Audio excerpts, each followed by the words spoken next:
Pirirmahan mo ang mga papel na yan, Kaori. Ayoko nang mag-aksaya ng kahit isang segundo sa isang asawang tuyot, walang silbi, at naging pabigat na lamang sa buhay ko. Ang boses ni Takuya ay tila isang matalim na talim na humihiwa sa malamig na hangin ng silid sa ospital.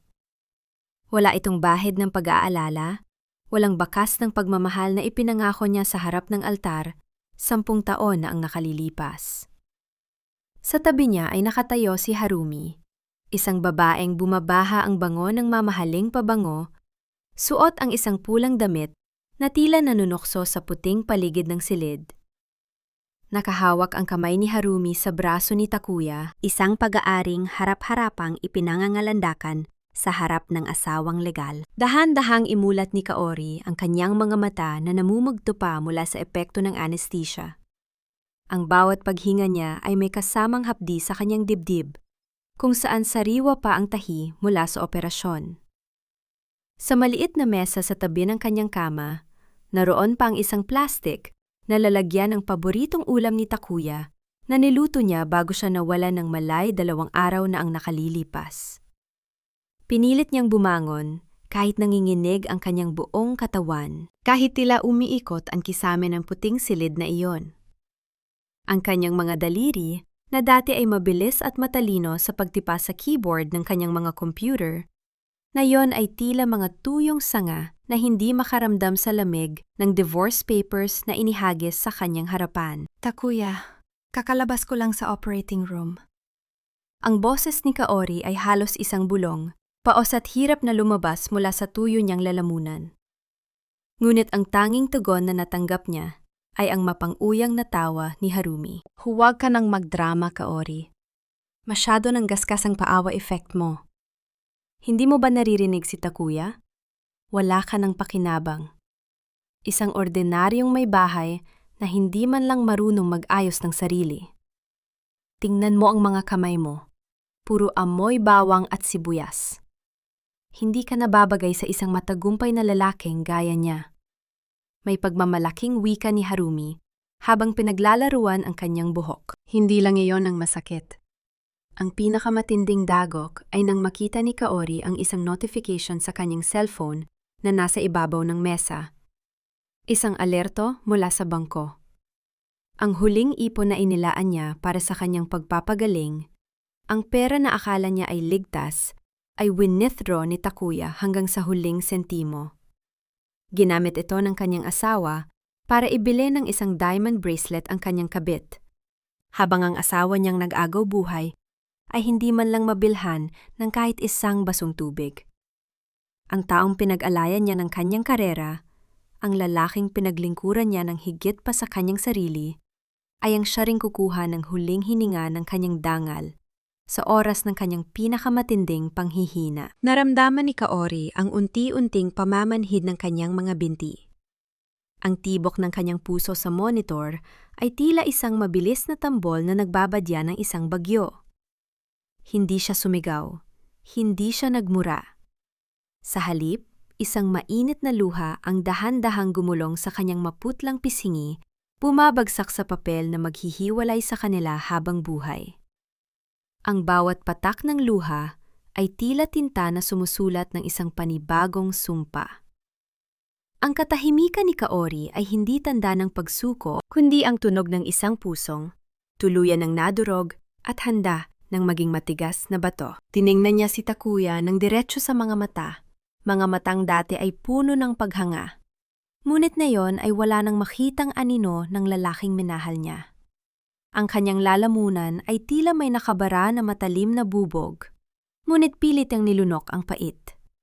Ang kanyang katawan ay tila bumibigay, tila bawat selula niya ay sumisigaw sa tindi ng pagtataksil na nararanasan niya sa mismong lugar kung saan dapat ay pinoprotektahan siya. Ito na ba ang katapusan ng lahat ng aking sakripisyo?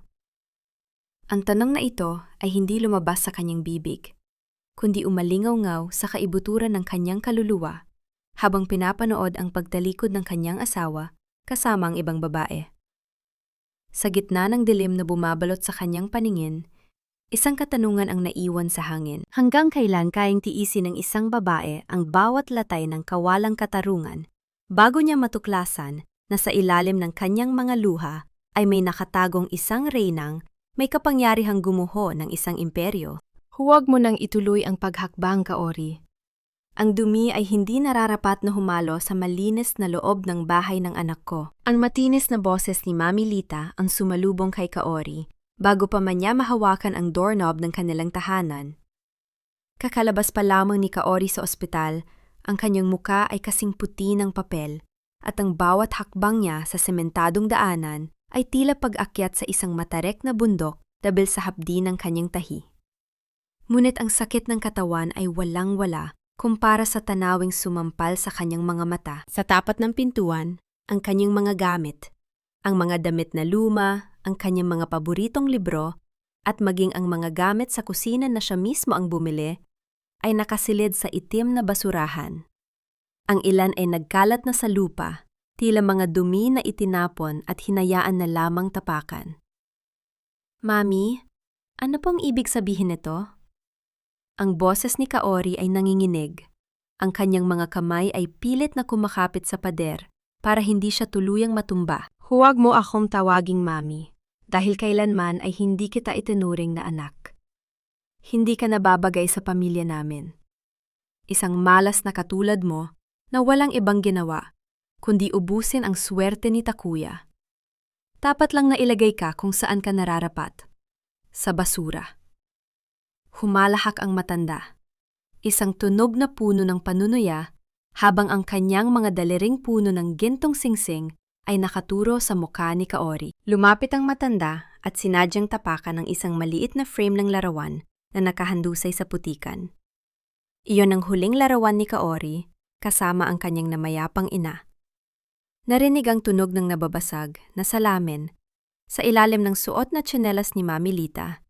Isang tunog na tila, direktang bumasag din sa huling natitirang lakas sa puso ni Kaori. Mami, parang awa niyo na, yan na lang ang alaala ko sa nanay ko.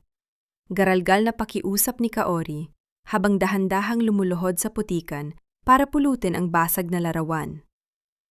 Ang kanyang mga kuko ay napuno ng dumi.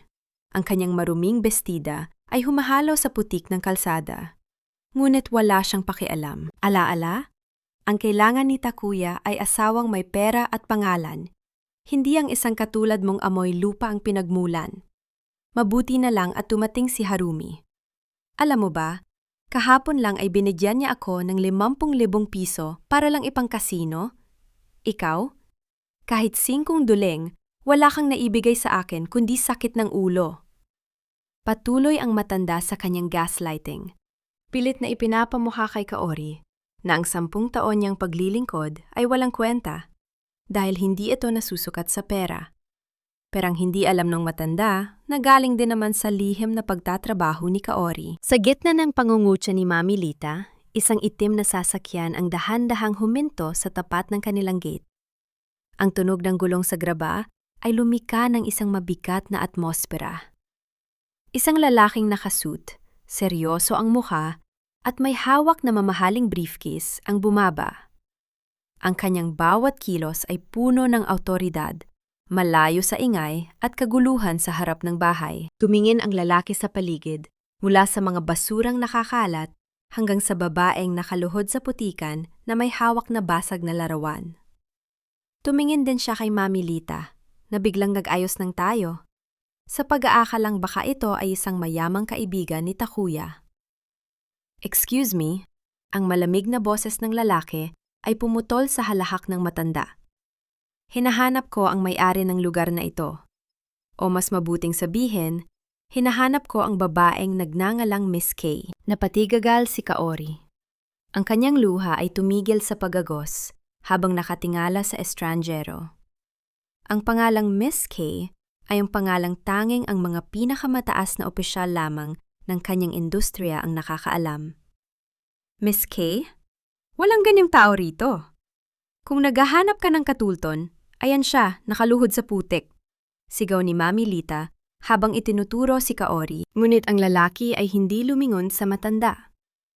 Sa halip, lumapit siya kay Kaori at bahagyang yumukod 1 kilos ng paggalang na tila ba ang babaeng nakaluhod sa dumi ay isang tunay na reyna. Inabot niya ang isang puting panyo sa nanginginig na kamay ni Kaori. Miss Kaori, handa na ang lahat ng mga dokumento. Hinihintay na po kayo ng Board of Directors. Oras na po para bawiin ang lahat. Natahimik ang buong paligid.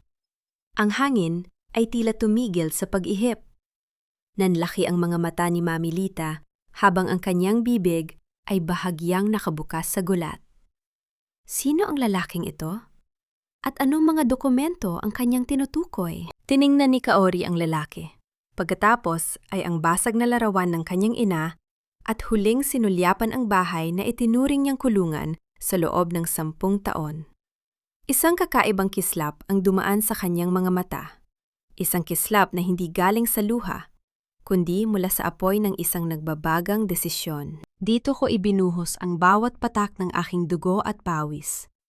Pero sa huli, ako pala ang walang lugar sa tahanang ito. Ang kaisipang ito ay tila isang malupit na sumpa na paulit-ulit na umaalingonggaw sa isipan ni Kaori habang nakatitig siya sa bintana ng ikalawang palapag ng bahay. Ang bawat laryo, ang bawat disenyo ng kurtina, at maging ang bango ng hardin ay bunga ng kanyang mga sakripisyong pilit na ibinaon sa limot ng mga taong pinaglingkuran niya. Sa tabi niya, nananatiling nakatayo si Ginoong Valdez, ang kanyang matapat na abogado, na tila isang anino ng kanyang nakaraang kapangyarihan na handa ng muling magliwanag. Tila bumalik ang kanyang gunita 10 taon na ang nakalilipas. Noong mga panahong si Takuya ay isa lamang hamak na empleyado na baon sa utang at palaging pinapagalitan ng kanyang mga boss. Naalala ni Kaori ang gabing umiiyak si Takuya sa kanyang balikat, nagmamakaawa at nagsasabing gusto na niyang sumuko. Sa gabing iyon, gumao si Kaori ng isang desisyong nagpabago sa kanilang buhay. Palihim niyang ibinenta ang kanyang kauna-unahang software patent, isang revolusyonaryong teknolohiya na dapat sana ay maglalagay sa kanyang pangalan sa mapa ng mundo. Ngunit mas pinili niya ang pag-ibig. Huwag kang mag-alala, Takuya. Heto ang puhunan. Itayo mo ang pangarap mo. Ang malambing na bulong ni Kaori noon habang iniabot ang tseking may malaking halaga. Ang tanging hiling niya ay manatili sa anino upang hindi masaktan ang pride ni Takuya bilang lalaki. Hinayaan niyang ang asawa ang magningning habang siya ay nananatiling tagapagluto, tagalaba, at taga-suporta sa likod ng mga computer screen tuwing madaling araw. Nabalik lamang ang diwa ni Kaori nang marinig niya ang isang pamilyar at malakas na halakak mula sa loob ng bahay. Ang tawa ni Takuya ay puno ng kagalakan, isang kagalakang kailanman ay hindi niya naramdaman noong sila pa ang magkasama. Mula sa bukas na bintana ng kanilang dating kwarto, narinig niya ang boses ni Harumi na tila isang malansang himig na humahalo sa hangin. Han, ang galing mo talaga. Ngayong wala nang pabigat mong asawa, pwede na nating ibenta ang lumang piano sa sala. Tutal, wala naman ang gagamit nun, di ba? Ang sagaba sa paningin malanding sabi ni Harumi. You're right, babe. Kahit ano ang gusto mo, susundin ko. Ang mahalaga ay wala na ang nakakasulasok na presensya ni Kaori sa buhay natin. I should have done this years ago. Tugon ni Takuya, at muli silang nagtawanan na tila ba ang 10 taon ng pagsasama nila ni Kaori ay isang mahabang bangungot na sa wakas ay natapos na. Ang piano. Ang tanging alaala na iniwan ng ama ni Kaori bago ito pumanaw. Doon itinuro sa kanya ang mga nota ng buhay, ang disiplina at ang katatagan. Ang marinig na tila basura na lamang itong itatapon ni Takuya para pasayahin ang kanyang kabit ay nagdulot ng isang matinding panginginig sa buong katawan ni Kaori. Ang kanyang mga kamao ay nagnit-ngit, ang kanyang mga kuko ay bumaon sa kanyang palad hanggang sa makaramdam siya ng hapti. Tumingin siya kay Ginoong Valdez. Ang kanyang mga mata na kanina lamang ay puno ng pagdadalamhati, ngayon ay nagningas ng isang malamig at kalkuladong galit.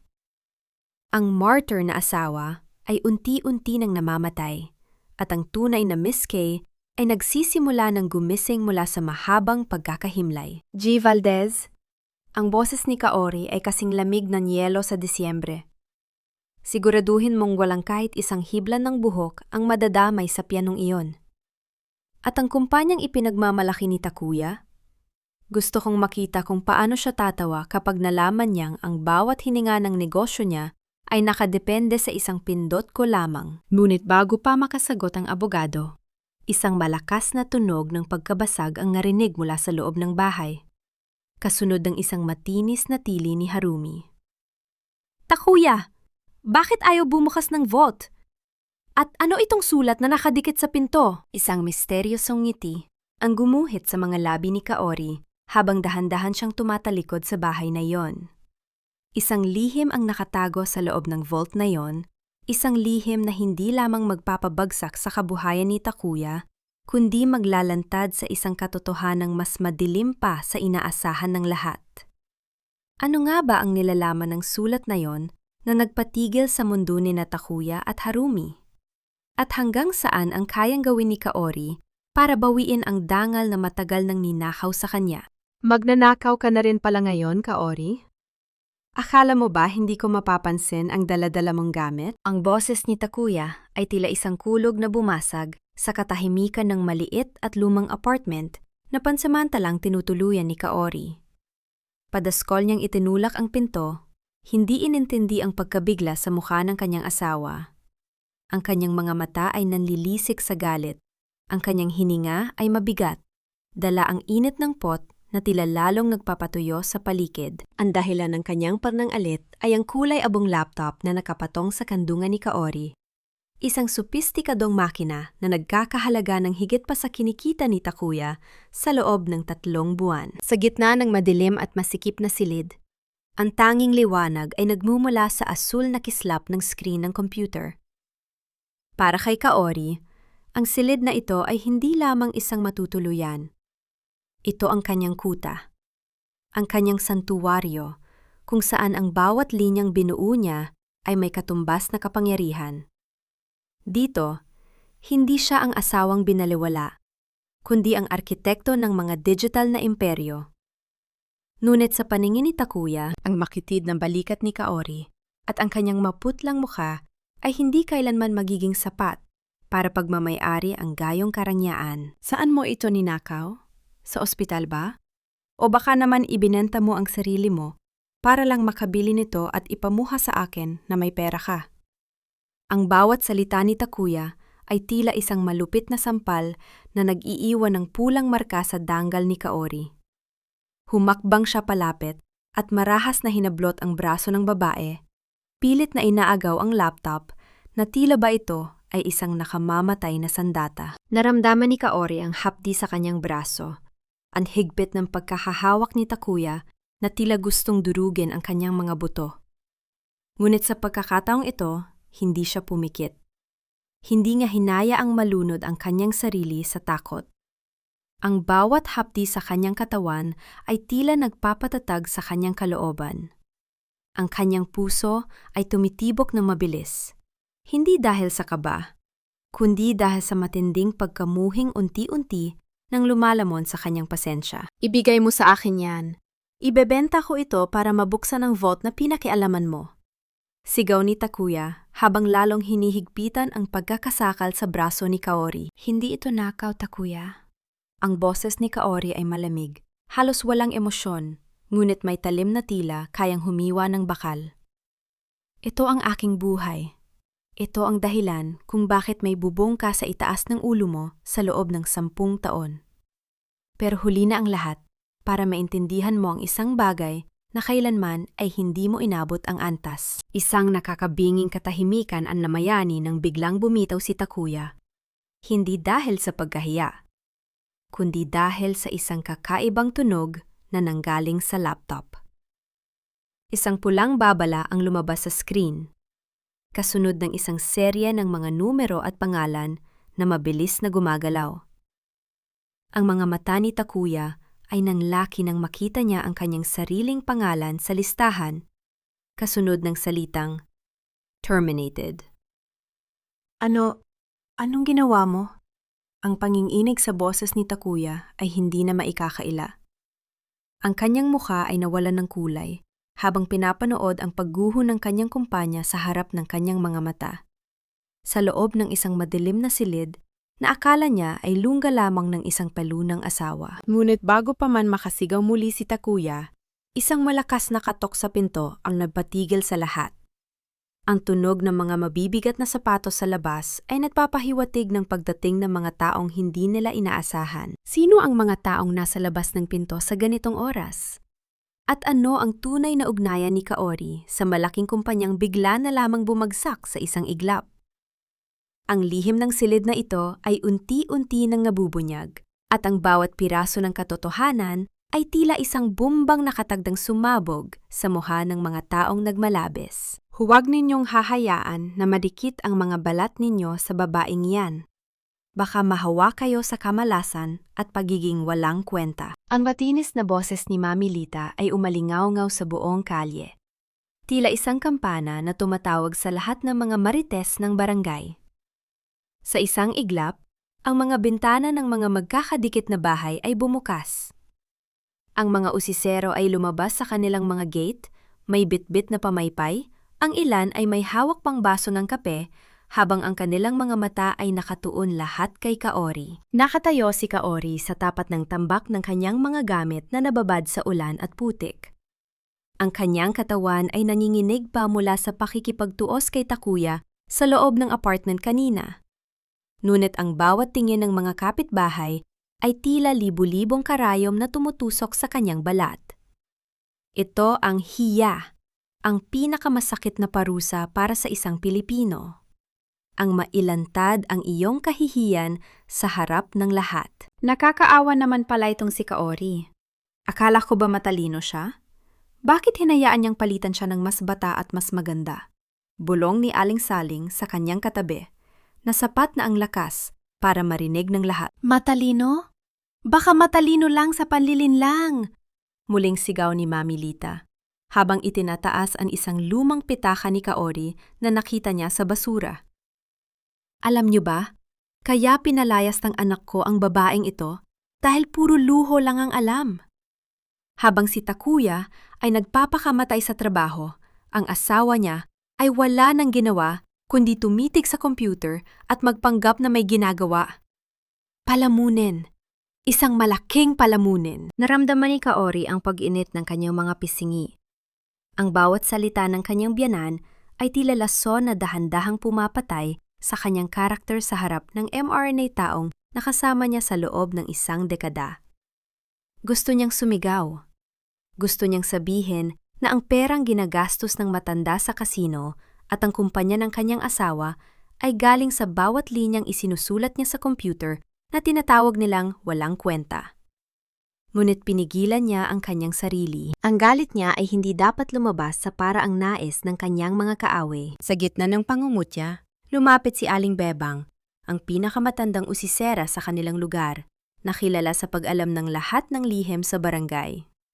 Tumingin muna siya sa paligid. Sinisiguradong hindi nakikinig si Mami Lita na abala sa pag-eeksena sa gitna ng kalye. Hinawakan ni Aling Bebang ang braso ni Kaori. Ang kanyang mga mata ay puno ng isang uri ng pagkabahala na hindi karaniwan. Inilapit niya ang kanyang bibig sa tenga ni Kaori, at ang kanyang mainit na hininga ay nagdala ng isang impormasyong tila yelo sa lamig. Kaori, mag-ingat ka, ang mahinang bulong ni Aling Bebang. Narinig ko si Takuya kagabi sa likod bahay. May kausap siyang lalaki na mukhang goons. Hindi lang divorce ang gusto nila sa'yo. May kinalaman ito sa insurance ng tatay mo at sa mga dokumentong pilit nilang hinahanap sa vault. Sinabi ni Takuya na kapag hindi ito nakuha sa santong dasalan, kukunin ito sa santong paspasan. Nanigas ang buong katawan ni Kaori. Ang insurance ng kanya ama? Iyon ang kaisa-isang bagay na hindi niya kailanman binanggit kay Takuya. Paano nalaman ng asawa niya ang tungkol doon? At sino ang mga lalaking kausap nito? Bago pa makapagtanong si Kaori, biglang tumalikod si Aling Bebang nang makitang papalapit na si Mami Lita. Ang matanda ay tila isang buitreng handang manakmal muli. Anong binubulong-bulong mo riyan, Bebang? Huwag mong konsentihin ang babaeng yan, asik ni Mami Lita. Tumingin si Kaori sa paligid. Ang mga mukha ng kanyang mga kapitbahay ay tila naging mga maskara ng pagtataksil. Ang bawat tawa, bawat bulong, at ang bawat mapanghusgang tingin ay tila nagpapatibay sa isang katotohanan. Wala na siyang kakampi sa lugar na ito. Ngunit ang impormasyong ibinigay ni Aling Bebang ay nagsilbing isang mitsa. Isang malakas na tunog ng sirena ng sasakyan ng pulis ang narinig mula sa dulo ng kalye papunta sa direksyon ng kanilang bahay. Ang lahat ay napalingon. Ang kaba sa dibdib ni Kaori ay lalong tumindi. Para kanino ang mga pulis na yon? Kay Takuya ba na may madilim na balak? O para kay Kaori na pilit nilang ginagawa ng bitag? Ang gabi ay puno ng mga nakatagong panganib, at ang unang hakbang ng panganib ay nagsisimula pa lamang kumatok sa kanilang mga pinto. Huwag kang mag-alala, Kaori. Alam kong pagod ka at sariwa pa ang iyong mga tahi, kaya pinagluto kita ng espesyal na lugaw. Mainit-init pa ito, kasing init ng pagmamahalan namin ni Takuya na hindi mo na kailanman matitikman. Ang boses ni Harumi ay tila pulot puyutan sa tamis. Ngunit ang bawat salita ay may dalang pait na tila lason na dahan-dahang gumagapang sa sistema ni Kaori. Nakatayo si Harumi sa gitna ng kusina. Suot ang isang mamahaling silk robe na pag-aari ni Kaori, habang hawak ang isang mangkok na umuusok pa sa init. Sa labas ng kusina, naroon si Takuya, nakaupo sa hapagkainan at nagbabasa ng dyaryo. Tila walang pakialam sa tensyong namumuo sa pagitan ng dalawang babae. Pinilit ni Kaori na humawak sa gilid ng lababo. Ang kanyang katawan ay hapong-hapo. Kanina pa siya pinaglalaban ni Mami Lita ng mga kortina. Kahit kapapasa lamang ng ilang araw, wala nang siya ay maoperahan. Ang pawis ay namumuo sa kanyang noo, at ang banet ng kanyang sugat ay tila isang apoy na unti-unting lumiliyab sa bawat pagkilos niya. Sa paningin ng mundo, si Harumi ang mabuting anghel na nag-aalaga sa kawawang asawa. Ngunit sa loob ng 4 na sulok ng kusinang ito, ang anghel ay may nakatagong sungay. Sige na, Kaori, kumain ka na. Masama sa may sakit ang nagpapalipas ng gutom. Pagpapatuloy ni Harumi habang dahan-dahang lumalapit. Ang bawat hakbang ng kanyang tsinelas sa tiles ng sahig ay tila isang babala. Naramdaman ni Kaori ang panunayo ng kanyang lalamunan. Gusto niyang tumanggi, ngunit ang kanyang panghihina ay tila isang bilangguang pumipigil sa kanya. Tiningnan niya ang usok na lumalabas mula sa mangkok. May kakaibang amoy ang lugaw. Isang amoy na hindi pamilyar. Tila may hinalong kung anong gamot na hindi dapat naroon. Ang kanyang puso ay nagsimulang tumibok ng mabilis. Isang babala mula sa kanyang instinct na matagal na niyang pinagkakatiwalaan sa mundo ng teknolohiya. Ayaw mo ba? Sayang naman ang pagod ko. Ang boses ni Harumi ay biglang lumamig. Sa isang iglap, habang nakatalikod si Takuya, isang mapang-uyam na ngiti ang sumilay sa mga labi ng kabit. Sinadya niyang itabig ang mangkok patungo sa direksyon ng mga kamay ni Kaori na nakahawak sa lababo. Ang mainit na likido ay tumalsik, bumuhos sa mapuputing balat ni Kaori at tumulo patungo sa kanyang tiyan kung saan naroon ang sariwang sugat. Hindi nakasigaw si Kaori. Ang sakit ay tila isang kuryenteng dumaan sa kanyang buong pagkatao, sapat na para mawalan siya ng hininga sa loob ng ilang segundo. Naramdaman niya ang hapdi, ang pagkapaso ng kanyang balat, at ang pagkirot ng kanyang tahi na tila muling bumubuka. Takuya! Tulalo! Si Kaori natabig niyang mangkok! Ang clumsy niya talaga! Ang tili ni Harumi ay puno ng peking pag-aalala. Sapat na para mapatakbo si Takuya patungo sa kusina. Dumating si Takuya at nakita ang basag na mangkok at ang asawang nakasandal sa lababo. Hawak-hawak ang kanyang tiyan na unti-unti nang nababasa ng pulang mansa. Hindi lamang mula sa lugaw, kundi mula sa dugong nagsisimulang lumabas sa kanyang sugat. Ngunit sa halip na tulungan ang asawa, ang unang ginawa ni Takuya ay yakapin si Harumi para patahanin ito. Ano ba namang katanggahan nito, Kaori? Nag-abala na nga si Harumi na iluto ka? Sisirain mo pa ang gamit natin? Wala ka na talagang ginawang tama. Ang boses ni Takuya ay puno ng pagkadismaya. Walang bakas ng pag-aalala sa dugong umaagos mula sa kanyang asawa. Nakatayo lang si Kaori doon. Pinapanood ang lalaking minahal niya na inuuna ang kapakanan ng kabit kaysa sa buhay niya. Ang kanyang mga mata ay nanlabo dahil sa luha. Ngunit sa likod ng bawat patak ng alat, isang matinding desisyon ang nabubuo. Ang hapdi ng paso at ang kirot ng sugat ay tila naging gasolina na nagpaliyab sa kanyang natitirang pasensya. Bakit tila may kakaibang kulay ang dugo ni Kaori na humahalo sa puting lugaw sa sahig? At ano ang tunay na balak ni Harumi sa regalong lugaw na iyon na hindi lamang paso ang idinulot? Sa gitna ng kanyang paghihingalo, isang nakakabinging katahimikan ang bumalot sa puso ni Kaori. Ang katahimikan bago ang pagsabog ng isang reynang wala ng takot, mawala ang lahat. Tapos na ang panahon ng iyong pagluhod sa putikan, Miss Kaori. Ngayon, oras na para sila naman ang makaramdam kung gaano kalamig ang semento ng katotohanan. Ang boses ni Attorney Valdez ay tila isang anghel na nagdadala ng hatol sa loob ng tahimik at madilim na sasakyang nakaparada sa isang liblib na bahagi ng syudad. Sa loob ng sasakyan, ang tanging liwanag ay nagmumula sa mga ilaw ng dashboard na tumatama sa maputlang mukha ni Kaori. Ang kanyang mga kamay ay balot ng benda dahil sa paso mula sa mainit na lugaw ni Harumi, at ang bawat tibok ng kanyang pulso ay nagpapaalala sa kanya ng hapdi sa kanyang tiyan. Ngunit sa pagkakataong ito, hindi sakit ang mababakas sa kanyang mga mata, kundi isang determinasyong kasing tibay ng bakal. Dahan-dahang binuksan ni Kaori ang makapal na asul na folder na iniabot sa kanya. Ang bawat pahina ay naglalaman ng mga dokumentong tila mga bala na nakatutok sa puso ng kumpanya ni Takuya. Nakita niya ang kanyang sariling lagda, ang lagdang ginamit niya noong siya pa ang reyna ng coding, bago niya piniling maging hamak na asawa. Attorney Valdez, sigurado ka ba rito? Ang bulong ni Kaori. Ang kanyang boses ay hindi na nanginginig. Ito ay tuyo, malamig, at puno ng otoridad. Opo, madam. Ang kumpanyang Takuya Global Solutions na ipinagmamalaki ng asawa ninyo ay isang subsidiary lamang ng K-Nexus Holdings. At sino ang may-ari ng 70% ng shares ng K-Nexus? Kayo lamang, Miss Kaori. Sa isang kumpas ng inyong daliri, ang bawat proyektong hinahawakan niya, ang bawat utang na ginamit niya para ipasyal ang kanyang kabit, ay babalik sa kanya bilang isang malaking dagok ng bangungot.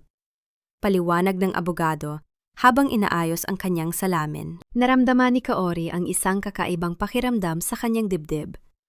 Hindi ito ang sakit ng pagtataksil, kundi ang bigat ng kapangyarihang matagal niyang itinago para lamang protektahan ang ego ng kanyang asawa.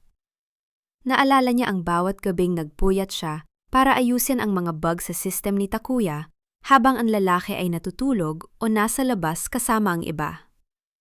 Ang lahat ng kanyang paghihirap ay naging sandata na ngayon para sa kanyang pagbawi. Hindi ko gustong saktan siya, Attorney Valdez. Ang sabi ni Kaori habang nakatingin sa labas ng bintana, pinapanood ang mga patak ng ulan na gumuguhit sa salamin. Pero kailangan niyang matutunan na ang bawat luha na idinulot niya sa akin ay may katumbas na halaga. Gusto kong makita kung paano siya magmakaawa sa taong tinawag niyang walang kwenta. Nakahanda na po ang legal notice, madam. Sa Lunes, sa mismong anibersaryo ng inyong kumpanya, matatanggap ni Takuya ang pinakamalaking sorpresang hindi niya makakalimutan. Pero may isa pa tayong problema. Ang boses ng abogado ay naging mas seryoso. Ano yun? Tanong ni Kaori. Nalaman namin na ang insurance ng inyong ama ay hindi lang basta pera.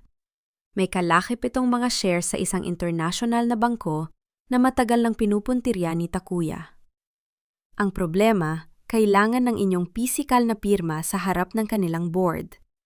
At balita namin, balak kayong harangin ni Takuya gamit ang isang peking medical certificate na nagsasabing kayo ay wala na sa tamang pag-iisip. Ang kamay ni Kaori ay napakapit ng mahigpit sa folder, hanggang sa malukot ang gilid ng papel. Ang matinding galit ay muling nag-alab sa kanyang puso.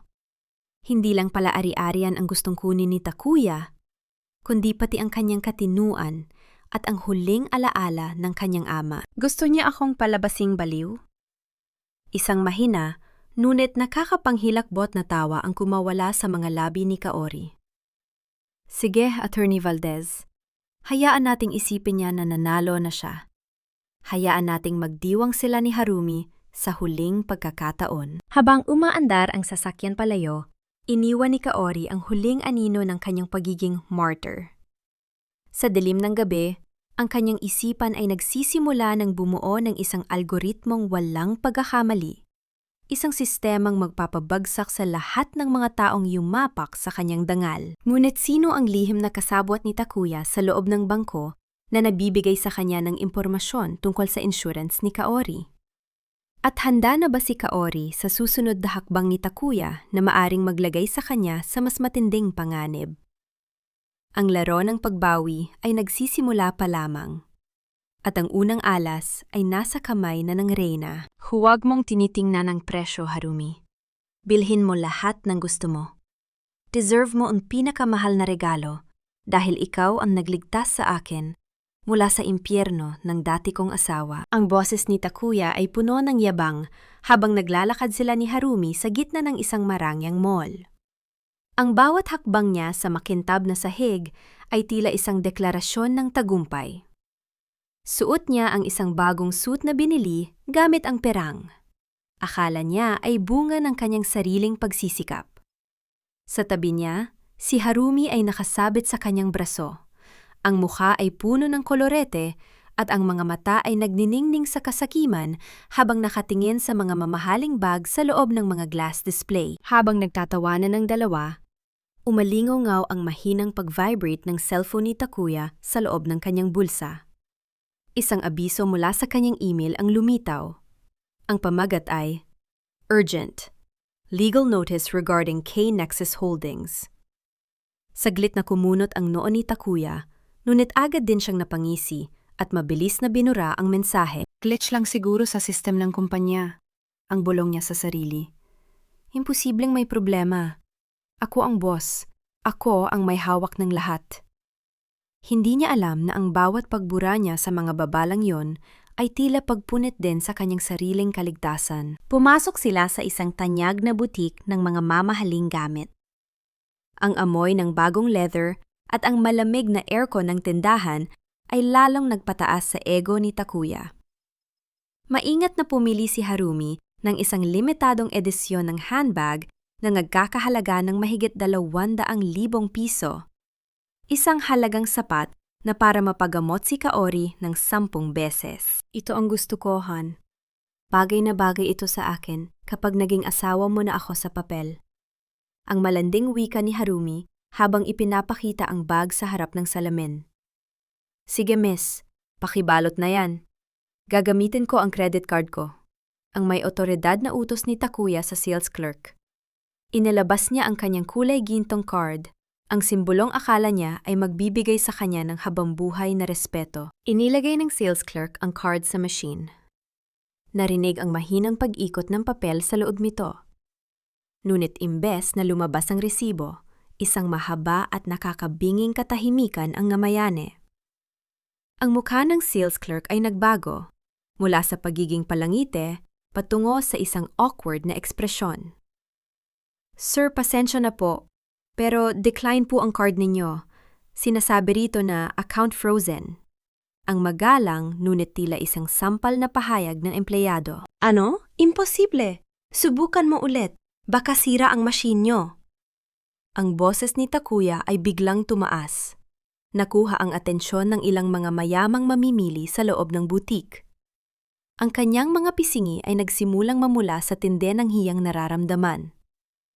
Sinubukan muli ng sales clerk, ngunit ganoon pa rin ang resulta. Sir, talagang frozen po ang account. Baka may problema po sa bangko ninyo. Dali-daling inilabas ni Takuya ang kanyang cellphone para buksan ang kanyang banking app. Ang kanyang mga daliri ay nanginginig. Halos hindi niya maitipa ang kanyang password. Nang bumukas ang app, ang kanyang puso ay tila tumigil sa pagtibok. Ang balanse na dapat ay may 7 numero ay naging 0. At sa ilalim nito, may isang maikling nota na nakasulat. Assets under legal review by K-Nexus Holdings. Takuya, anong nangyayari? Bakit 0 ang pera mo? Sabi mo mayaman tayo. Ang boses ni Harumi ay hindi na malambing. Ito ay puno na ng inis at pagkadismaya. Ang kanyang maskara ng pagmamahal ay unti-unti nang natatanggal, habang nakatingin sa kanyang luhong hindi na makukuha. Sa gitna ng kaguluhan, nakatanggap si Takuya ng isang tawag mula sa kanyang opisina. Nang sagutin niya ito, ang boses ng kanyang sekretarya ay puno ng takot. Sir, may mga tao pong taga-BIR at mga abogado rito sa opisina. Sinasabi nila na hindi na kayo ang may-ari ng kumpanya at may warrant po para sa inyo dahil sa mga utang na hindi nabayaran sa ilalim ng pangalan ninyo. Nabitawan ni Takuya ang kanyang cellphone at narinig ang malakas na pagbagsak nito sa makintab na sahig ng butik. Ang bawat tao sa mall ay tila nakatingin sa kanya, nagbubulungan at pinagtatawanan ang kanyang biglaang pagbagsak. Ang reyna niyang si Harumi ay dahan-dahang bumitaw sa kanyang braso at nagsimulang umatras. Tila ayaw madamay sa lumulubog na barko sa malayong sulok ng mall. Sa itaas na palapag, isang babaeng naka-sunglass at naka-eleganteng itim na coat ang tahimik na nakamasid. Isang manipis na ngiti ang gumuhit sa mga labi ni Kaori habang pinapanood ang kanyang asawang unti-unting kinakain ng sarili nitong kahihiyan. Bakit biglang nawala ang lahat ng pera ni Takuya sa isang iglap? At ano ang gagawin ni Harumi na yung wala na ang kislap ng kayamanan sa lalaking kanyang sinasamba? Ang ganti ng isang babaeng minaliit ay nagsisimula pa lamang, at ang susunod na hakbang ay mas masakit pa sa hiyang natamo ni Takuya sa gitna ng karamihan. Ang kumpas ng tadhana ay tila isang malupit na biro, kung saan ang taong dati mong tinatapakan ay siya na ngayong kaisa-isang bubong na maaari mo silungan sa gitna ng unos. Ang mga hakbang ni Mami Lita sa kahabaan ng koridor ng pampublikong ospital ay tila pagkalansing ng mga tuyong dahon, mahina, nanginginig, at puno ng kawalang katiyakan. Wala na ang kislap ng kanyang mga gintong alahas, at ang dating niyang maingay na boses ay napalitan ng isang paos na paghinga. Ang kanyang puso, na dati ay puno ng pagmamalaki at puot, ay tila bumibigay na sa bigat ng sakit at stress mula nang mawala ang karanyaan ng kanyang anak na si Takuya. Sa loob ng isang masikip at mainit na ward, nakaupo si Takuya sa tabi ng kanyang ina. Hawak ang isang maliit na reseta ng gamot na nagkakahalaga lamang ng ilang libong piso. Ngunit para sa kanya, ang halagang iyon ay tila isang bundok na hindi na niya kayang akyatin. Ang kanyang mga kamay ay marumi, ang kanyang polo ay lukot-lukot, at ang kanyang mga mata ay walang makitang pag-asa. Takuya, nasaan si Harumi? Bakit hindi mo siya tawagan? Sabi mo ay mahal niya tayo. Ang mahinang pagsusumamo ni Mami Lita, ang kanyang mga tuyong labi ay nanginginig sa bawat salitang lumalabas. Isang mapait na ngiti ang gumuhit sa mga labi ni Takuya. Tumawag na ako, Nay. Pero ang sabi niya, ayaw niyong nadamay sa mga taong pulube at pabigat. Pinatay niya ang telepono pagkatapos niyang sabihing, wag na natin siyang guguluhin dahil may bago na siyang nakitang mas mayaman. Narinig ang isang mahabang buntong hininga mula sa matanda. Isang tunog na tila huling hininga ng kanyang natitirang dignidad. Sa sandaling iyon, ang mukha ni Kaori, ang asawang tinawag niyang malas at basura, ang biglang sumagi sa kanyang gunita. Naalala niya kung paano siya inalagaan ni Kaori noong huli siyang nagkasakit, kung paano nito tiniis ang lahat ng kanyang mura at lait para lamang mapagsilbihan siya ng mainit na sabaw. Dalhin mo ako sa kanya, Takuya. Dalhin mo ako kay Kaori. Ang utos ng matanda, na tila muling bumalik ang isang bahagi ng kanyang pagiging dominante. Bagaman puno na ito ng desperasyon. Pagalipas ng ilang oras, natagpuan ni na Mami Lita at Takuya ang kanilang mga sarili sa tapat ng isang maliit, ngunit malinis na apartment. Ang bango ng nilulutong pagkain ay humahalimuyak sa hangin, isang amoy na nagpaalala sa kanila ng tahanang winasak nila. Nang bumukas ang pinto, lumabas si Kaori. Wala na ang maputla at maduming babaeng nakaluhod sa putikan. Suot niya ang isang simpleng puting bestida, ang kanyang buhok ay maayos na nakatali, at ang kanyang mga mata ay may taglay na katahimikan na tila hindi na kayang gambalain ng kahit anong bagyo. Anong ginagawa niyo rito? Ang tanong ni Kaori. Ang kanyang boses ay mahinahon, ngunit may distansyang tila milya-milya ang layo. Sa isang iglap, bumagsak ang matanda sa kanyang mga tuhod. Ang kanyang mga kamay ay kumapit sa laylayan ng damit ni Kaori. Ang kanyang mga luha ay mabilis na dumaloy, humahalo sa alikabok ng semento. Kaori, anak, patawarin mo ako. Nagkamali ako. May sakit ako at wala kaming pambayad sa ospital. Niloko kami ni Harumi. Kinuha niya ang huling pera sa bulsa ng anak ko. Ikaw lang ang matatakbuhan namin. Parang awa mo na, huwag mo kaming hayaang mamatay sa kalsada. Ang boses ng matanda ay punong-puno ng pag-iyak.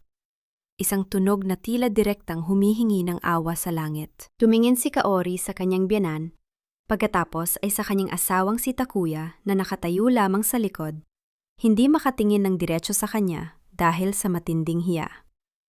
Naramdaman ni Kaori ang dating pait sa kanyang puso, ang hapdi ng bawat sampal at mura na natanggap niya mula sa mga taong ito. Ngunit sa halip na sumigaw o magtaboy, dahan-dahan niyang inalis ang kamay ng matanda sa kanyang damit. Ang utang na loob na palagi ninyong isinusumbat sa akin ay matagal ko nang binayaran, Mami Lita. Ang boses ni Kaori ay malungkot ngunit matatag. Binayaran ko yon ng 10 taon ng aking buhay, ng aking karera, at ng bawat luhang pinaluhan ninyo sa akin. Hindi ako ang pumatay sa inyong kinabukasan. Kayo mismo ang gumawa niyan. Pero Kaori, pamilya pa rin tayo. Anhirit ni Takuya. Ang kanyang boses ay puno ng pait. Pamilya? Isang manipis na ngiti ang sumilay kay Kaori. Ang pamilya ay hindi nananakit at hindi nagtatapon ng kapwa sa basura. Dayanpaman, dahil itinuro sa akin ng aking ama ang maging tao, hindi ko kayo hahayaang mamatay sa kalsada. Pero huwag ninyong isipin na ang tulong na ito ay tanda ng aking pagbabalik. Naglabas si Kaori ng isang maliit na sobre at inilapag ito sa sahig, sa tapat ng nakaluhod na matanda. Yan ang pambayad sa inyong operasyon. Yan na ang huling sentimong matatanggap ninyo mula sa akin. Mula sa araw na ito, ang pangalang Kaori ay burado na sa inyong buhay. Habang dahan-dahang isinasara ni Kaori ang pinto, isang matinding katahimikan ang bumalot sa mag-ina sa labas. Ngunit bago tuluyang sumara ang pinto, may isang huling salitang binigkas si Mami Lita na nagpahinto sa mundo ni Kaori. Isang lihim tungkol sa pagkamatay ng kanyang ama na matagal nang itinago ng matanda para lamang makuha ang insurance. Kaori, sandali! Hindi aksidente ang nangyari sa tatay mo. Si Takuya, alam niya kung sino ang may gawa. Ang pinto ay hindi sumara. Ang hangin ay tila naging kasing lamig ng yelo. Ano ang katotohanang ibubunyag ni Mami Lita para lamang sa kanyang sariling kaligtasan? At ano ang gagawin ni Kaori kapag nalaman niyang ang taong minahal niya ay may kinalaman sa pinakamasakit na trahedya ng kanyang buhay? Ang pinakamadilim na lihim ay hindi nakabaon sa lupa, kundi nakatago sa ilalim ng mga niting akala mo ay tapat. Ang marangyang ballroom ng Manila Diamond Hotel ay umaapaw sa kislap ng mga kristal na chandelier at ang halimuyak ng pinakamahal na wine. Ngunit para kay Kaori, ang bawat kislap ay tila isang paalala ng huwad na mundo kung saan siya naging bilanggo. Nakasuot siya ng isang simpleng uniforme ng waitress, isang puting blouse na hanggang leeg at itim na vest. Ang kanyang mukha ay bahagyang natatakpan ng kanyang bangs at isang pares ng salamin, sapat na para hindi siya makilala sa gitna ng abalang pagtitipon. Sa isang sulok, nakita niya si Takuya. Mukhang desperado ang kanyang asawa, pilit na nakikipag-usap sa mga dating kasosyo sa negosyo, na ngayon ay malamig pa sa yelo ang pakikitungo sa kanya. Ang suit ni Takuya ay mukhang luma na, at ang kanyang mga mata ay malalim, tila hindi nakatulog ng maraming gabi. Ngunit sa likod ng kanyang paghihirap, may isang taong palihim niyang nilapitan sa isang madilim na bahagi ng bar. Isang lalaking may malaking peklat sa kamay, ang taong tinutukoy ni Mami Lita na may kinalaman sa trahedya ng kanyang ama. Dahan-dahang lumapit si Kaori, bitbit ang isang tray ng mga baso. Ang bawat hakbang niya sa makapal na carpet ay tila paglalakad sa ibabaw ng mga pako. Ang kanyang puso ay tumitibok ng mabilis, isang kaba na tila gustong kumawala sa kanyang dibdib. Ngunit pinanatili niyang diretsyo ang kanyang tingin sa sahig. Gawin mo na ang dapat mong gawin. Ang pabulong na utos ni Takuya sa lalaki, sapat na para marinig ni Kaori habang dahan-dahan niyang inilalagay ang isang baso sa lamesa sa tabi nila. Kailangan nating makuha ang mga huling dokumento mula sa vault ni Kaori bago pa siya tuluyang magising sa katotohanan. Kung kailangang dumanak ang dugo, gawin mo. Ganyan din naman ang ginawa natin sa tatay niya nung ayaw niyang ibigay ang shares ng bangko, 'di ba? Naramdaman ni Kaori ang biglang paglamig ng kanyang dugo. Ang tray na hawak niya ay bahagyang nanginginig. Ang tunog ng mga kristal na basong nagkikiskisan ay tila isang babala sa katahimikan. Ang bawat salita ni Takuya ay tila isang kutsilyong paulit-ulit na sumasaksak sa kanyang puso. Ang lalaking minahal niya, ang lalaking pinag-alayan niya ng 10 taon ng kanyang buhay, ay ang siya palang pumatay sa kaisa-isang taong nagmahal sa kanya ng totoo. Shh! Huwag kang maingay, Takuya. Maraming tenga rito. Ang sagot ng lalaking may peklat, sabay higop sa kanyang inumin. Sa gitna ng kanyang matinding galit, isang hindi inaasahang pangyayari ang naganap. Isang lasing na bisita ang nabangga sa likod ni Kaori, naging sanhi upang bahagyang tumalsik ang tray na hawak niya. Ang ilang patak ng alak ay tumalsik sa likod ng suit ni Takuya. Ano ba? Hindi ka ba tumitingin sa dinadaanan mo?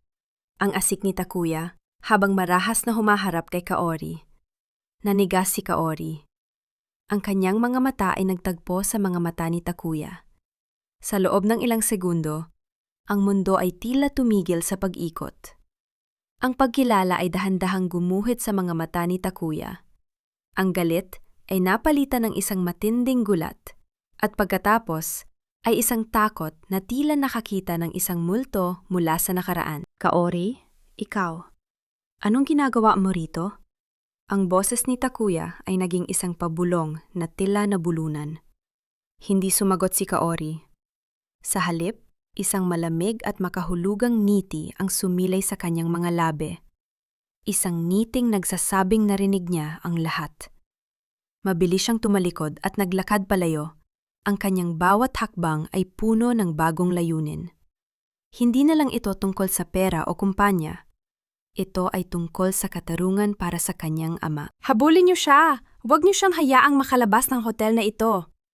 Ang huling sigaw ni Takuya na narinig ni Kaori bago siya pumasok sa elevator ng mga empleyado. Habang pababa ang elevator, tiningnan ni Kaori ang kanyang recorder na nakatago sa ilalim ng kanyang vest.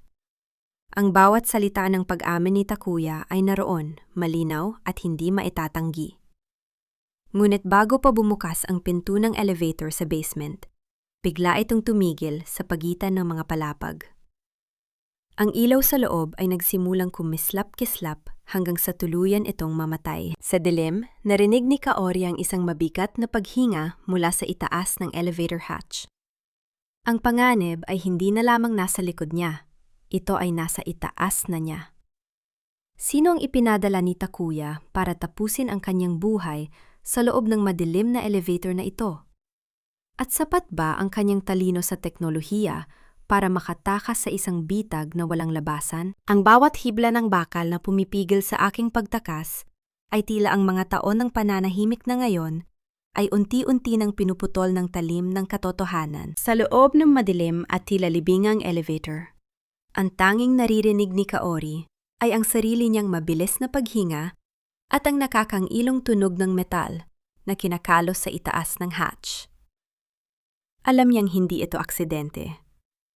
Ang lalaking may peklat, ang kamay na pumatay sa kanyang ama, ay naroon sa itaas, handang tapusin ang huling saksi. Niyakap ni Kaori ang kanyang bag, kung saan nakatago ang recorder. Ang bawat tibok ng kanyang puso ay tila isang babala. Hindi siya pwedeng mamatay dito. Hindi sa kamay ng mga taong nagnakaw ng kanyang buhay. Gamit ang nanginginig ng mga daliri, inilabas niya ang kanyang smartphone. Hindi siya sumigaw para sa tulong dahil alam niyang ang bay ni Takuya ay nakakalat sa buong hotel. Sa halip, pumasok siya sa root system ng hotel. Isang bagay na parang paglalaro lamang para sa isang dalubhasang tulad niya. Ang asul na liwanag mula sa screen ay tumama sa kanyang pawisang mukha, nagbibigay ng anyo ng isang reynang naghahanda sa digmaan. Sa loob ng ilang segundo, ang control board ng elevator ay kumislap. Ang tunog ng bumubukas na hatch sa itaas ay sinabayan ng biglang pag-andar ng elevator. Mabilis itong bumaba patungo sa lobby, dahilan upang mawalan ng balanse ang taong nasa itaas. Sa pagbukas ng pinto sa ground floor, hindi tumakbo si Kaori palabas sa main entrance. Alam niyang naghihintay doon ang mga tauhan ni Takuya. Sa halip, tumungo siya sa gilid, sa silid kung saan gaganapin ang huling pirmahan ng kumpanya.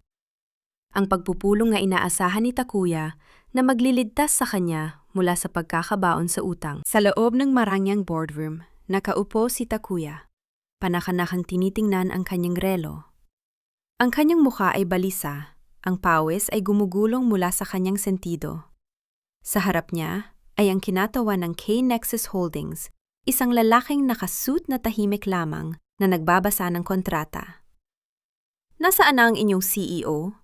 Sabi niyo ay darating siya para sa huling pirmahan. Ang boses ni Takuya ay nanginginig sa desperasyon. Kailangan ko na ang pondo, ngayon na. Huwag kang magmadali, Takuya. Ang paniningil ay hindi dumarating ng maaga. Dumarating ito ng tama sa oras. Isang boses ang pumutol sa katahimikan ng silid. Bumukas ang malaking pinto ng boardroom. Pumasok si Kaori, hindi na bilang waitress, kundi bilang isang babaeng punong-puno ng dignidad. Ang kanyang puting blouse ay may mansa ng alikabok mula sa elevator.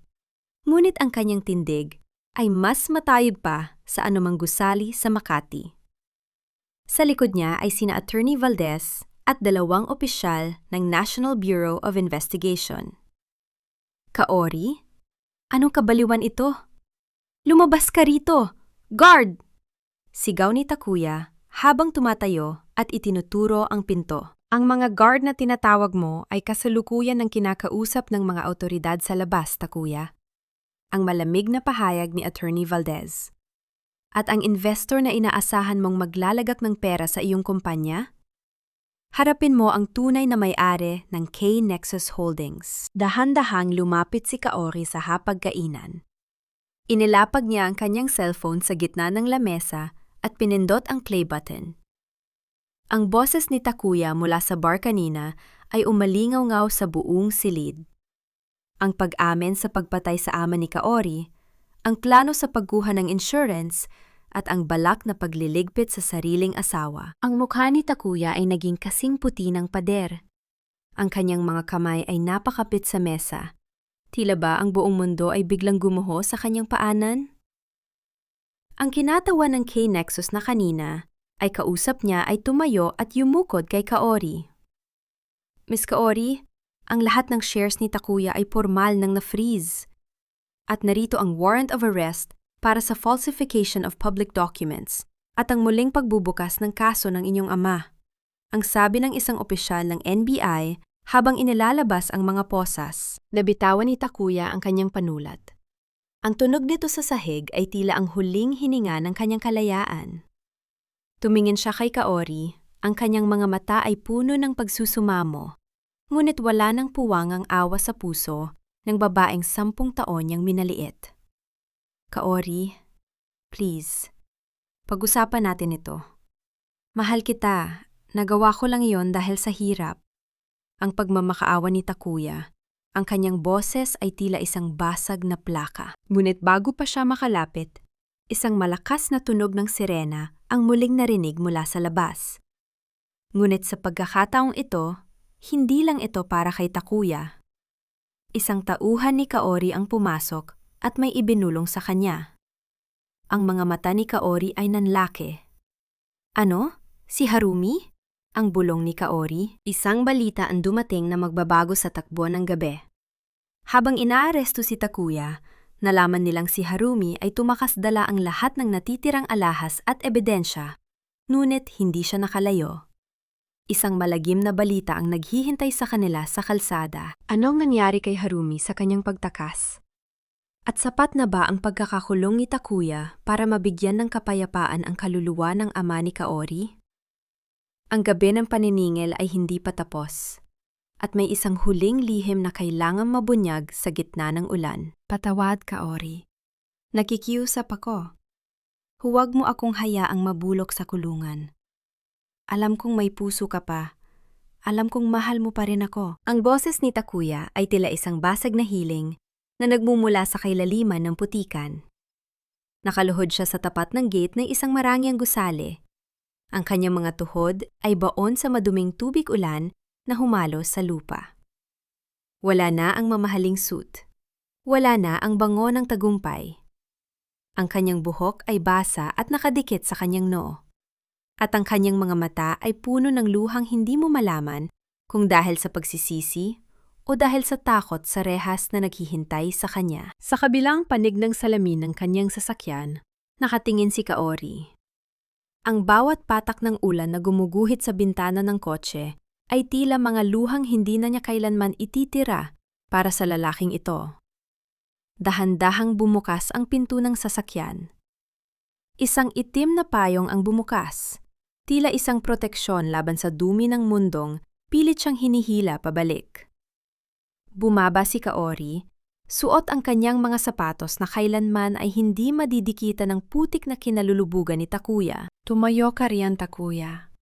Ang pagluhod mo ay hindi na makakabili ng patawad dahil ang presyo ng buhay ng aking ama ay hindi kayang bayaran ng iyong kahihiyan. Ang boses ni Kaori ay kalmado. Bawat salita ay may bigat ng isang pinal na hatol. Kaori, please! Si Harumi, wala na siya. Naaksidente ang sasakyang sinasakyan niya habang tumatakas siya dala ang mga alahas.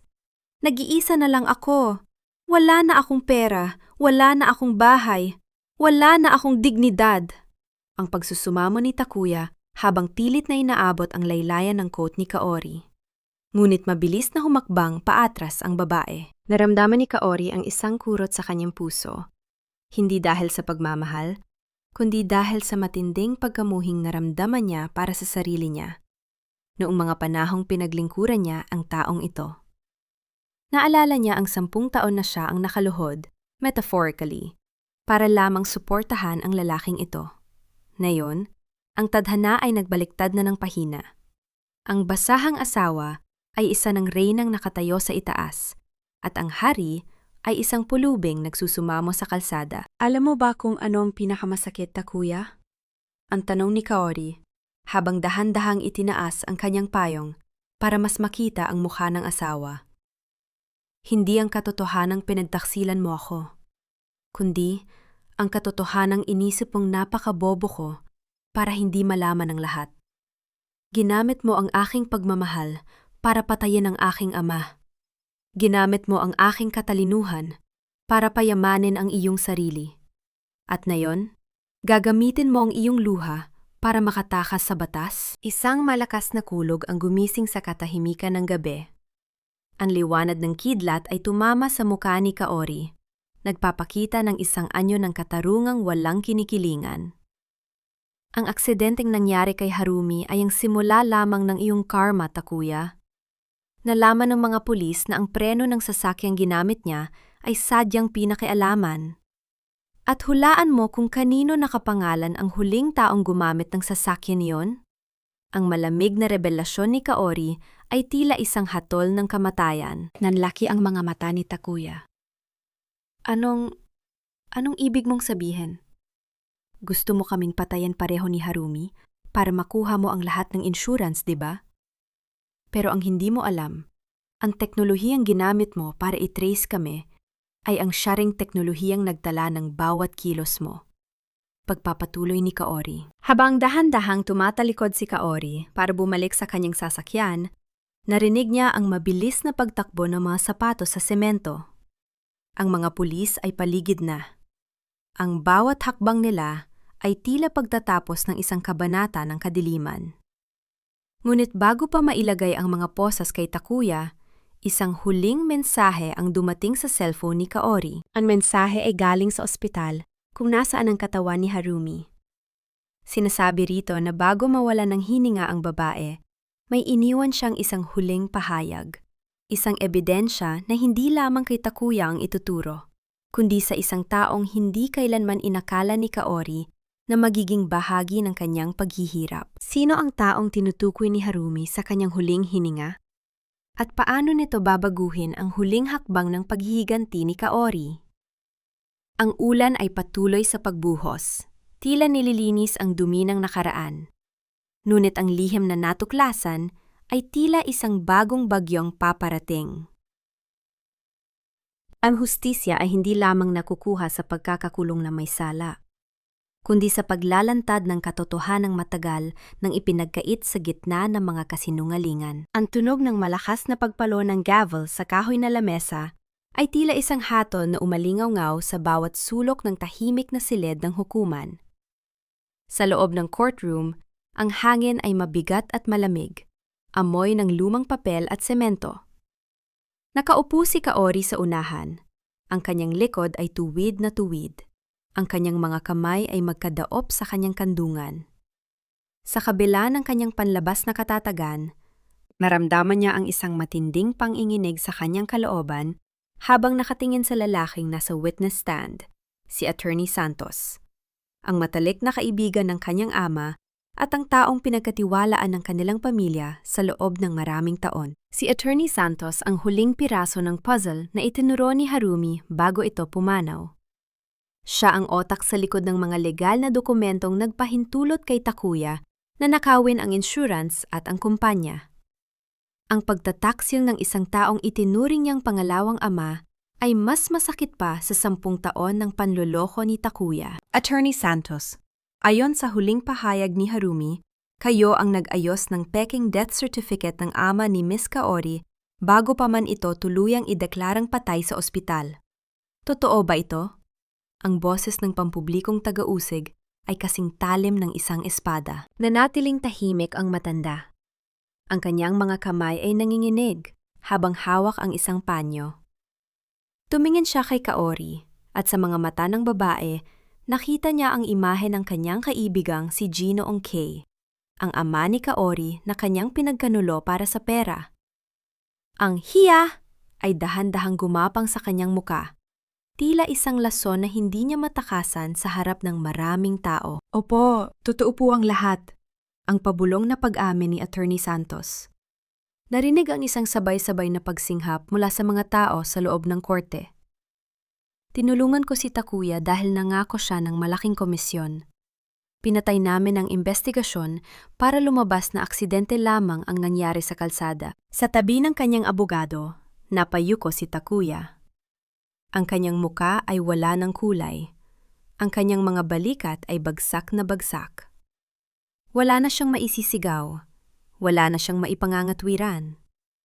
Ang bawat salita ni Attorney Santos ay tila mga pako na tuluyang nagsasara sa kabaong ng kanyang kalayaan. Naramdaman ni Kaori ang pagpatak ng isang mainit na luha sa kanyang pisingi.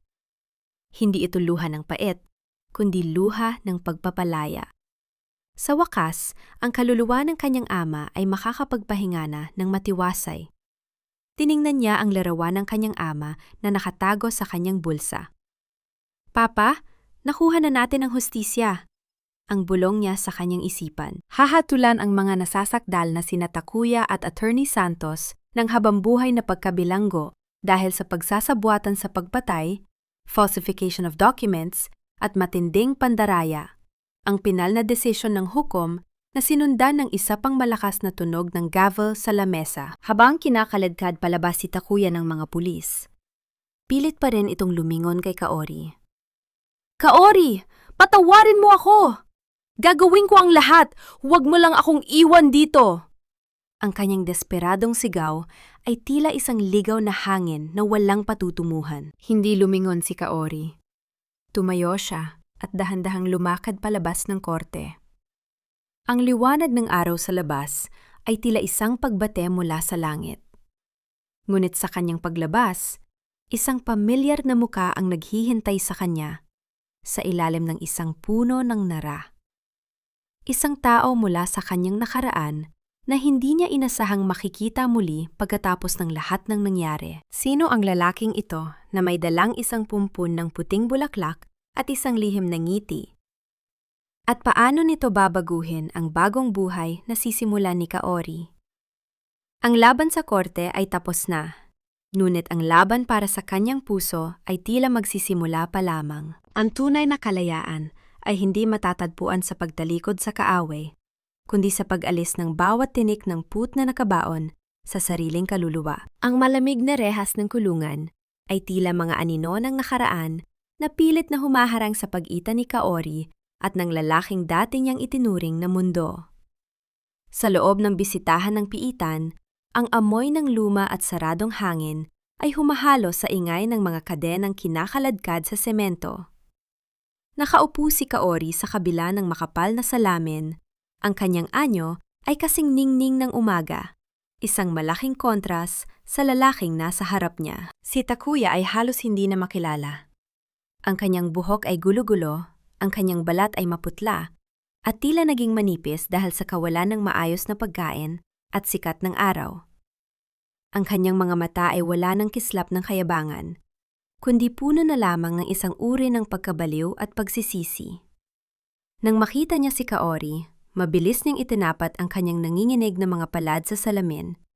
Tila gustong maramdaman ang init ng babaeng 10 taon niyang binaliwala. Kaori, akala ko hindi ka na darating. Salamat. Salamat at binisita mo ako. Ang boses ni Takuya ay tila isang tuyong ubo, hirap na lumalabas mula sa kanyang lalamunan. Mabubulok ako rito, Kaori.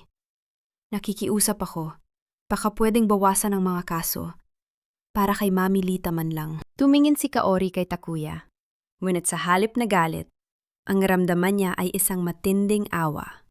Awa para sa isang taong piniling sirain ang sariling buhay dahil sa kasakiman. Dahan-dahan niyang inilabas ang isang maliit na sobre mula sa kanyang bag at idinikit ito sa salamin. Isang larawan yon ng kanyang ama, nakangiti at malaya. Hindi ako naparito para makipagkasundo, Takuya. Naparito ako para tapusin ang lahat. Ang boses ni Kaori ay mahinahon. Walang halong paghihigante, kundi isang pinal na desisyon. Pinatawad na kita. Pinatawad kita hindi dahil karapat-dapat ka, kundi dahil karapat-dapat ang puso ko sa kapayapaan. Ang galit ko sa iyo ay ang huling kadenang nag-uugnay sa atin. At ngayong araw, pinuputol ko na yon. Kaori, huwag! Huwag kang umalis! Ang desperadong sigaw ni Takuya habang hinahampas ng kanyang mga kamao ang salamin. Ngunit ang tunog ay tila mahinang pagtibok lamang sa gitna ng malawak na piitan. Tumayo si Kaori at dahan-dahang lumakad palayo, hindi na lumingon kahit isang beses. Ang bawat hakbang niya sa pasilyo ng kulungan ay tila pagtatapon ng isang mabigat na pasanin.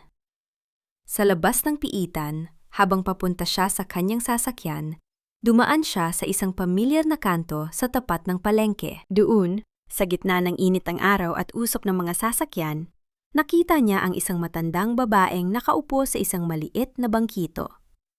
Nakasuot ito ng isang sando na butas-butas at isang kupas na saya. May hawak itong mga sampagwita.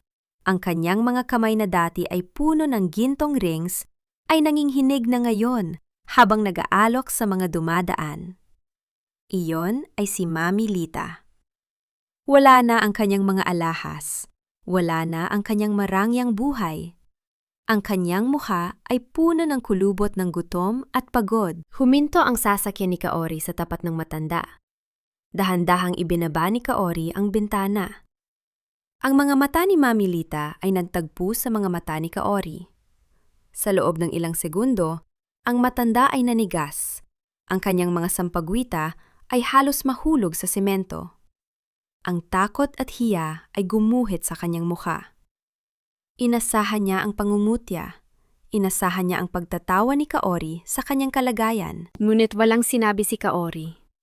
Kumuha siya ng 1,000 piso mula sa kanyang pitaka at binili ang lahat ng sampagwita ng matanda.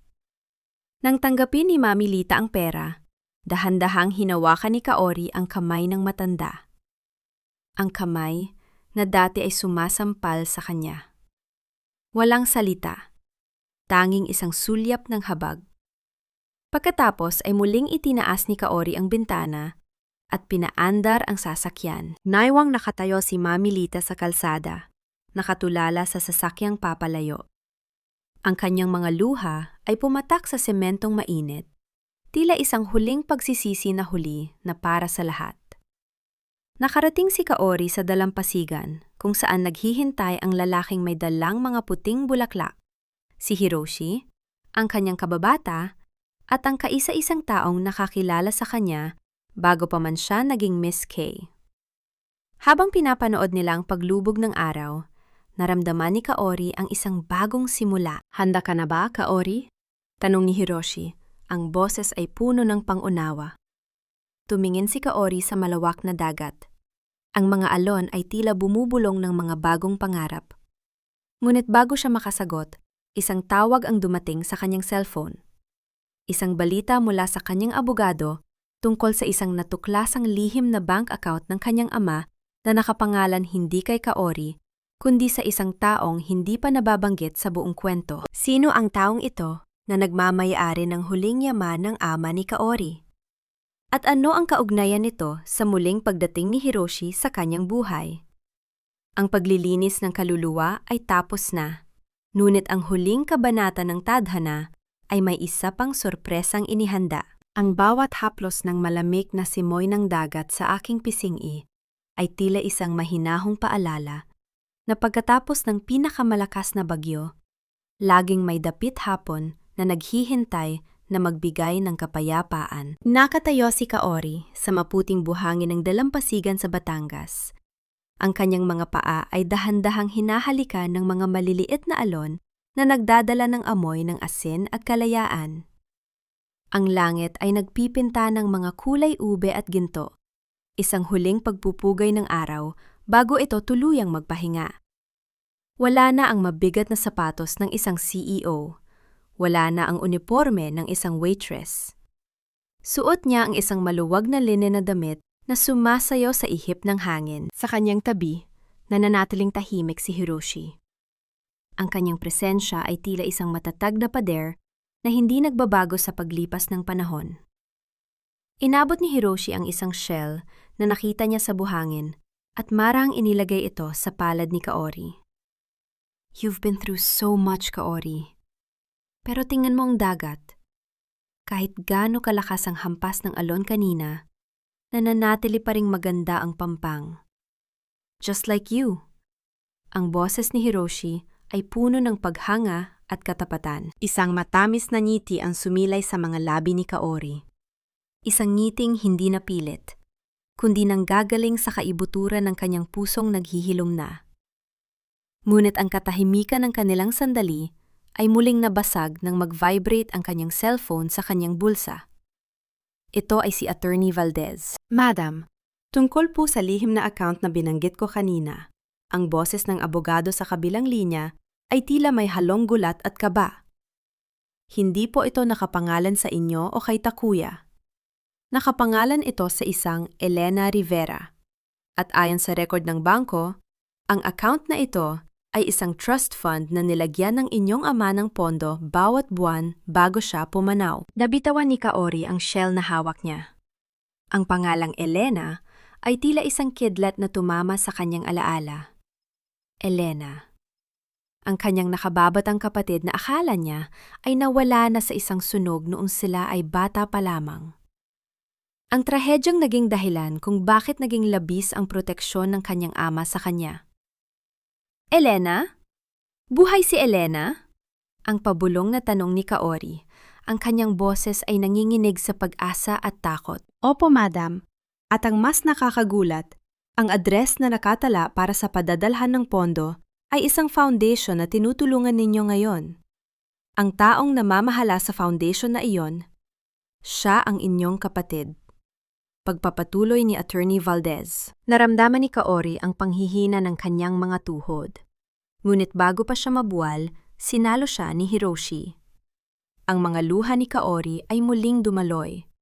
Ngunit hindi na dahil sa pait ng pagtataksil ni Takuya, kundi dahil sa isang himalang hindi niya inakalang mangyayari. Ang kanyang ama ay hindi lamang nag-iwan ng kayamanan, kundi nag-iwan ng isang daan para mahanap niya ang kaisa-isang pamilyang natitira sa kanya. Hiroshi, kailangan ko siyang makita. Ang kapatid ko, buhay siya. Ang hikbi ni Kaori habang nakasandal sa balikat ng kanyang kababata. Sasamahan kita, Kaori. Kahit saan, hindi na kita iiwan.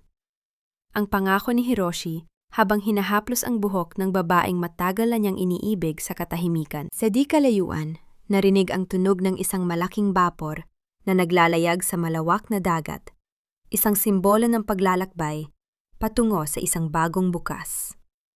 Ang kabanata ng kanyang buhay kasama si Takuya ay tuluyan ng natuldukan sa loob ng madilim na rehas.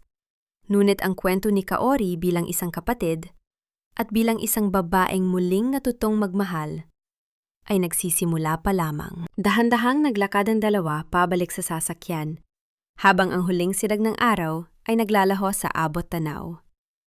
Isang huling liham ang nakita ni Kaori sa kanyang dashboard. Isang sulat mula kay Takuya na ipinadala ng kanyang abogado. Ngunit sa pagkakataong ito, hindi na binuksan ni Kaori ang sobre. Sa halip, hinayaan niya itong tangayin ng hangin palabas ng bintana, naglalaho sa gitna ng mga dahon at alikabok. Ano ang magiging hitsura ng muling pagkikita ni Kaori at Elena? At paano tatanggapin ni Kaori ang pag-ibig na iniaalay ni Hiroshi pagkatapos ng lahat ng kanyang pinagdaanan? Ang gabi ay dumarating, ngunit para kay Kaori, ito ang pinakamaliwanag na gabi ng kanyang buhay. Ang pag-ibig ay parang isang bining itinanim sa gitna ng apoy. Akala mo ay tuluyan na itong naging abo, ngunit sa ilalim ng mga uling ng pait at pagtataksil, may isang buhay na tahimik na naghihintay para sa tamang panahon ng pag-usbong. Isang taon na ang lumipas mula nang gumuho ang mundo ni Takuya at Harumi. At sa loob ng isang taon yon, natutunan ni Kaori na ang tunay na yaman ay hindi matatagpuan sa mga bank account o sa mga linya ng coding, kundi sa init ng yakap ng isang pamilyang akala mo ay nawala na habang buhay.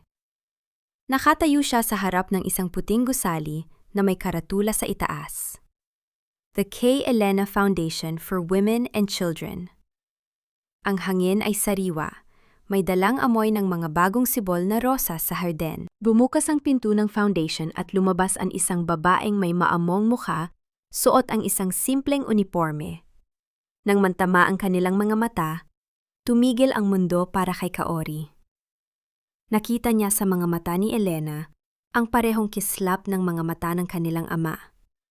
Walang kailangang salita. Sa mahigpit na yakap na pinagsaluhan ng magkapatid, ang lahat ng mga taon ng pangungulila at sakit ay tila naging mga bula na naglaho sa hangin. Ate Kaori, salamat at nahanap mo ako. Ang pabulong na hikbi ni Elena. Ang kanyang boses ay tila isang himig na matagal nang hinanap ni Kaori sa kanyang mga panaginip. Hindi na tayo muling magkakahiwalay, Elena. Pang-ako. Ang sagot ni Kaori habang hinahaplos ang buhok ng kanyang kapatid. Sa sandaling iyon, naramdaman ni Kaori ang isang uri ng kapayapaan na kailanman ay hindi na ibigay sa kanya ng anumang tagumpay sa negosyo. Ang katarungan para sa kanilang ama ay hindi lamang nakuha sa loob ng korte, kundi sa muling pagbubuklod ng kanyang mga iniwan. Kamusta na nga ba ang mga taong naging anino ng kanyang nakaraan? Ayon sa huling balita ni Attorney Valdez, si Takuya ay nananatiling nakakulong. Isang anino ng lalaking dati ay puno ng kayabangan. Ang kanyang mga araw ay puno ng pagsisisi na wala ng silbi. At ang tanging kasama niya ay ang mga dingding na kasing dingig ng kanyang budhi. Si Mami Lita naman ay nananatiling naglalako sa kalsada, isang buhay na paalala na ang bawat masamang gawa ay may katumbas na paniningil ng tadhana. Pinyatawad na sila ni Kaori, ngunit ang patawad ay hindi nangangahulugan ng pagbabalik ng dati nilang ugnayan. Ito ay ang pagpapalaya sa kanyang sarili mula sa kanilang kadiliman. Dahan-dahang lumapit si Hiroshi kay Kaori, may daladalang 2 baso ng sariwang juice. Inakbayan niya si Kaori habang kapwa sila nakatingin sa mga batang naglalaro sa bakuran ng foundation. "Masaya ka na ba talaga, Kaori?" tanong ni Hiroshi. Ang kanyang mga mata ay puno ng pag-asa para sa kanilang dalawa. Tumingin si Kaori sa kanyang kababata. Pagkatapos ay sa kanyang kapatid na si Elena. At sa huli ay sa asul na langit sa itaas. "Higit pa sa masaya, Hiroshi. Dahil sa wakas, hindi na ako ang reyna ng mga luha. Ako na ang reyna ng sarili kong buhay." Ang kwento ni Kaori ay hindi lamang isang kwento ng paghihigante. Ito ay isang paalala sa bawat babaeng nakikinig na ang inyong halaga ay hindi nasusukat sa kung gaano ninyo kayang magtiis ng sakit para sa iba. Ang inyong puso ay isang imperyo, at kayo ang may hawak ng korona. Ang bawat luha na pumatak sa inyong mga pisingi ay mga perlas ng karanasan na magpapatatag sa inyong pagkatao. Nahanap na ba ni Kaori ang tunay na bing-in? Opo. Dahil ang bing-in ay hindi ang kawalan ng gulo sa paligid, kundi ang pagkakaroon ng katahimikan sa loob ng puso sa kabila ng lahat ng pinagdaanan. Ang bawat sugat ay naghilom na, nag-iiwan ng mga peklat na magsisilbing mapa ng kanyang katapangan. At sa paglubog ng araw sa abot-tanaw, isang huling tanong ang naiiwan sa ating mga kaisipan. Kung ikaw ang nasa kalagayan ni Kaori, kakayanin mo rin bang gawing hagdan ang iyong mga luha para maabot ang iyong bagong bukas? Ang paglalakbay ni Kaori ay tapos na. Ngunit ang inyong sariling kwento ng paghilom ay maaaring nagsisimula pa lamang. Matulog ng mahimbing dahil bukas may bagong pag-asa na naghihintay sa bawat isa sa atin. Dito nagtatapos ang paglalakbay ni Kaori sa dalampasigan ng Batangas, kung saan ang bawat alon ay tila nagbubura sa mga huling bakas ng sakit sa kanyang nakaraan. Mga mahal kong tagapakinig, maraming salamat sa inyong pananatili at pakikinig hanggang sa huling bahagi ng Hanshin na ito. Habang isinusulat ko ang bawat kabanata, hindi ko mapigilang maluha sa isang particular na tagpo noong inihagis ni Takuya ang divorce papers sa gitna ng paghihingalo ni Kaori sa ospital. Habang binubuo ko ang bahaging yon, naramdaman ko ang bigat ng bawat salitang binitawan ni Takuya. Dahil alam kong maraming kababaihan sa labas ang dumaranas ng ganitong uri ng pagtataksil sa gitna ng kanilang pinakamahina na sandali. Ang kwentong ito ay hango sa mga totoong karanasan ng mga taong piniling tumayo muli, isang pagsasalamin sa katatagan ng bawat Miss K na nakatago sa loob ninyo. Ang buhay ay parang isang komplikadong source code na puno ng mga bugs o pagkakamali mula sa ibang tao. Ngunit tandaan ninyo na kayo ang tanging arkitekto ng inyong sariling sistema. Pwede ninyong i-delete ang anumang lason na nagpapabagal sa inyong pag-unlad at muling i-reboot ang inyong buhay sa isang bersyong mas matatag, mas rukro, at mas malaya. Ano sa tingin ninyo? Tama ba ang naging desisyon ni Kaori na tuluyan ang patawarin si Takuya para sa kanyang sariling kapayapaan? O dapat ba siyang nanatiling matigas hanggang huli? Gusto ko ring malaman, saan ninyo naririnig ang audio na ito ngayon? Naghuhugas ba kayo ng mga pinggan? Nagtitiklop ng mga damit? O baka naman nagpapahinga na pagkatapos ng isang mahabang araw ng pagtatrabaho? Ibahagi ninyo ang inyong mga saloobin sa comment section. Dahil dito, lagi kaming handang makinig sa inyong mga kwento. Huwag din ninyo kalimutang i-like at i-share ang ating kwento para magbigay inspirasyon sa iba pang mga kababaihan. Nawa ay manatili kayong matatag, malusog, at laging piliin ang inyong sariling kaligayahan, anuman ang sabihin ng mundo. Hanggang sa muli nating pakikita sa susunod na kwento ng pag-ibig at pag-asa. Tanyag na pamagat. Ang lihim na reyna ng mga luha. Ang muling pagbangon paunawa. Ang lahat ng mga karakter at sitwasyon sa kwentong ito ay katang-isip lamang, na nilikha para sa layuning libangan at para maghatid ng positibong mensahe tungkol sa paghilom at pagpapahalaga sa sarili.